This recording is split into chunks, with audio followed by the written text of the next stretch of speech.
Hey everyone, welcome to the Leopard Lodge.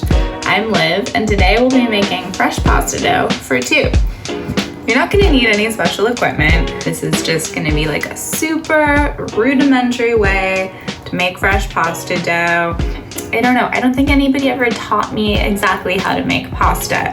I kind of like read some recipes here and there, tried and failed for so long, watched a lot of Pasta Grannies, which is like a really great YouTube channel. I will link that below because honestly, you should learn from the originals. Okay, so what you're gonna need for this recipe is 3 whole eggs that have been sitting out at room temperature for about half an hour. If you don't have time to leave them out at room temperature for half an hour, try to pull them out a little bit ahead of time. You can leave them in a bowl of warm water. You can go in cold, but it's not ideal. It's not gonna incorporate as well with the flour. We're gonna use 2 whole eggs, and we're gonna use the yolk of 1 egg. And the other thing you're gonna need is flour. I will be using 00 flour. It is a reference to the grind of the flour. It's kind of the coveted pasta pizza making flour in Italy, and it just means that it's like the most refined flour. It's super silky and smooth and powdery, and just makes for really delicious pasta. But if you can't find this, you can absolutely use all-purpose flour and it's gonna be totally fine. Step 1, make a cocktail. Except if you're following along with me, make sure you watch the whole video and then make the cocktail because it's not gonna make sense otherwise. Step 1, take your eggs out of the refrigerator because they're gonna need to sit out for like half an hour. What you will need is a nice clean surface. This is a fairly large cutting board. If you do not have a big cutting board, you can scrub down a counter or a table really well and just make sure that it is completely dry before you move forward. We are going to use about 1.5 cups of flour, but you don't want to put it all out on the board. So I like to start out with 1 cup of flour. You want to add slowly as you go.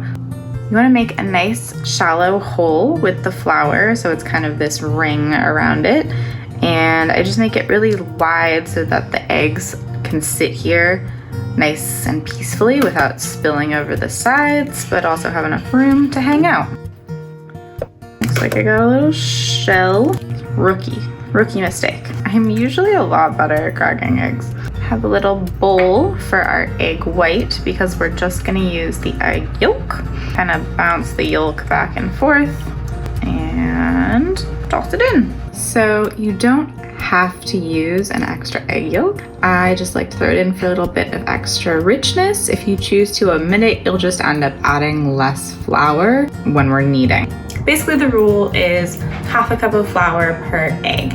We're gonna be using 2 eggs and 1 egg yolk, so there will be extra flour, but we'll get to that later. A lot of traditional recipes or recipes I've seen in cookbooks or on the internet have all called for just using egg yolks.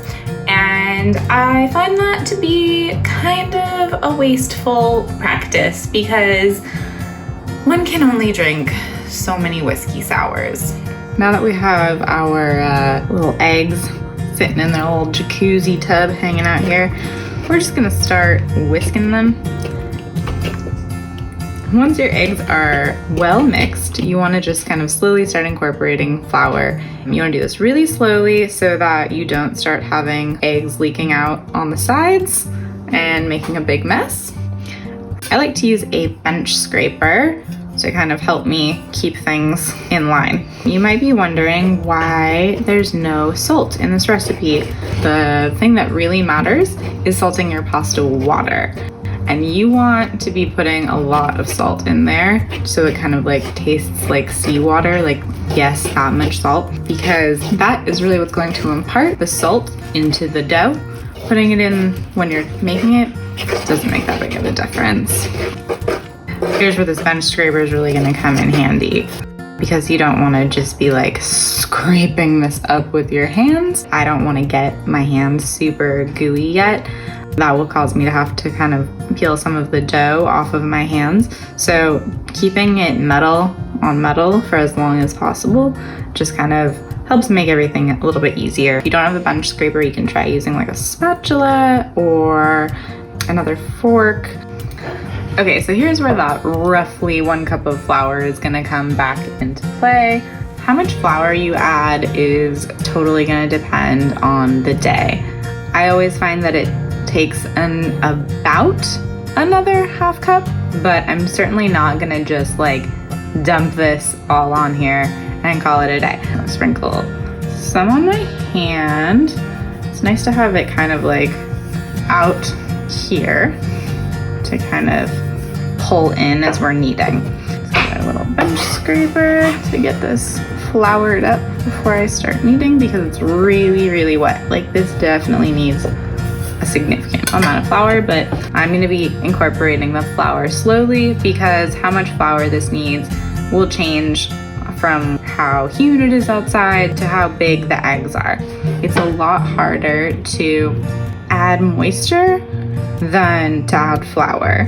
So if you put too much flour in too quickly, adding water to that to thin it out is gonna be so much more difficult than just adding flour really slowly.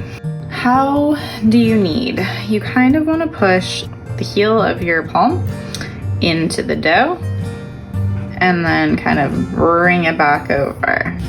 Bringing that flour in. Just kind of keep bringing that flour in. We're gonna do this for probably about 10 minutes.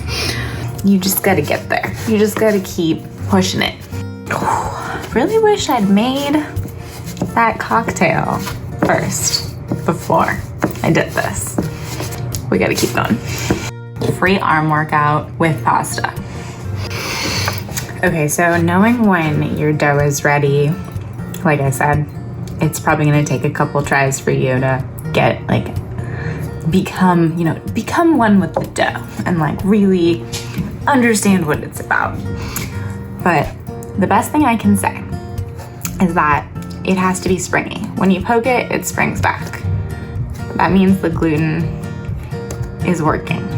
You also want it to feel tacky, like sticky, but you don't want it to stick to you.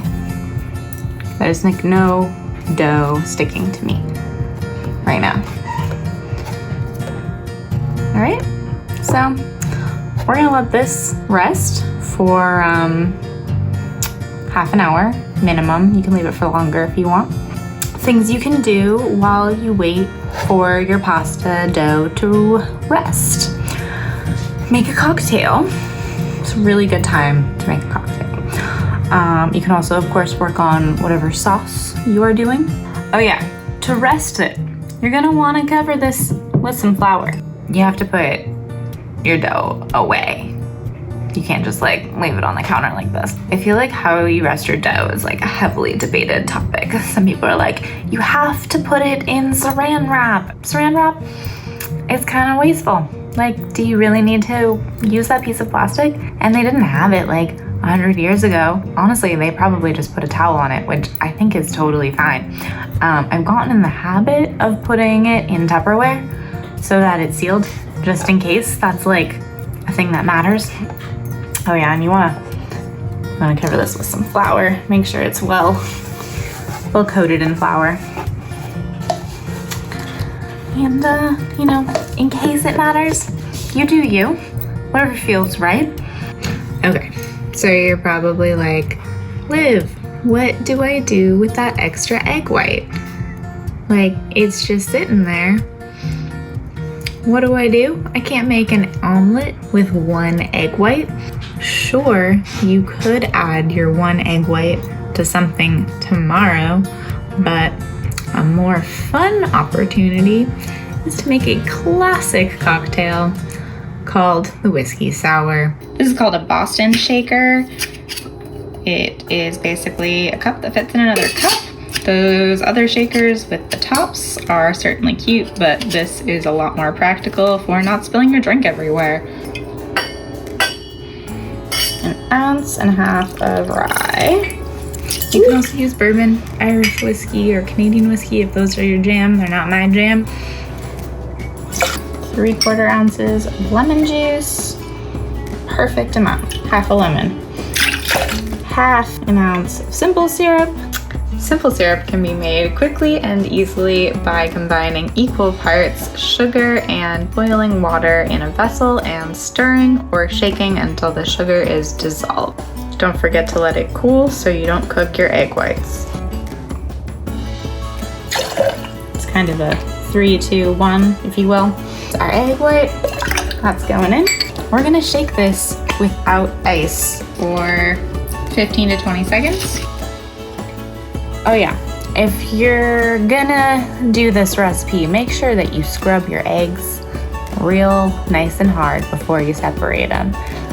There's a lot of fear around salmonella and raw egg whites, and actually where that comes from is the residual fecal matter on the outside of the eggs that doesn't get washed off.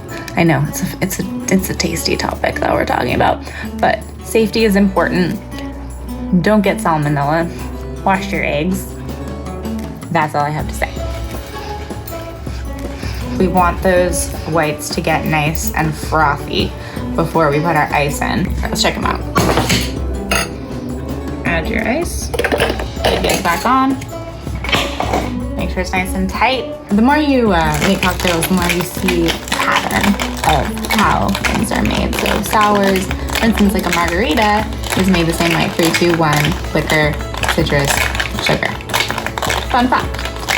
Got my chilled coupe here.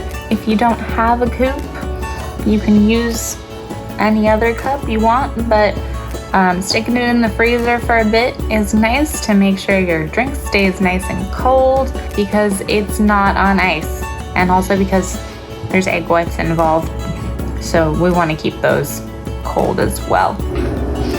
Got our little cherry friend. Traditional garnish for a whiskey sour. Of course, you do not need to use them if you don't have them. Garnishes are fun though. I like them. I have some Angostura bitters in a dropper, but you don't have to have them in a dropper. Gonna do a nice little pattern on top. You're basically just dragging the stick. Honestly, I never got very good at this.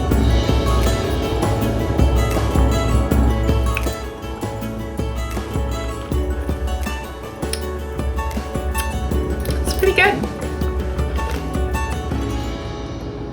Cheers. The dough is done resting. It's ready to blossom. You're not gonna need any special equipment, just a rolling pin ideally. If you don't have a rolling pin, you can use a wine bottle covered in saran wrap. I have done it.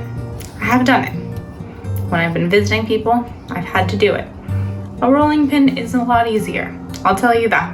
This is a super simple, I hope straightforward recipe that you can use and kind of build on. If you want to make pasta for more than 2 people, you can do that, but I feel like it's also really hard to find pasta dough recipes that are just for 2 people. Yes, you can have pasta leftovers the next day, but it's better fresh, and I make pasta like probably 3 or 4 times a week, honestly, if I'm being truly honest with you. Okay, so you want it to kind of look like a pane of glass. You basically want it to be kind of sheer or a little bit thicker, depending on the noodle you're gonna make. You could cut this into a rectangle to have like really perfect pasta, but I'm not about wasting food around here. We're gonna use it in its weird shape, and it's gonna be awesome, and it's gonna taste great. Okay, so you wanna get some flour on the surface so that you don't have it stick to each other. Cool. All right, now we're gonna just kind of fold this up. Okay, determine what size you want your pasta. I'm gonna go for kind of like a medium, somewhere between a tagliatelle and a pappardelle, keeping in mind that the pasta will expand when you cook it. All right, and then you just wanna go ahead and unravel your pasta.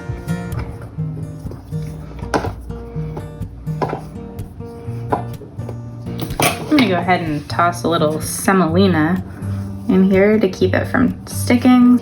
Semolina is more of a granulated flour.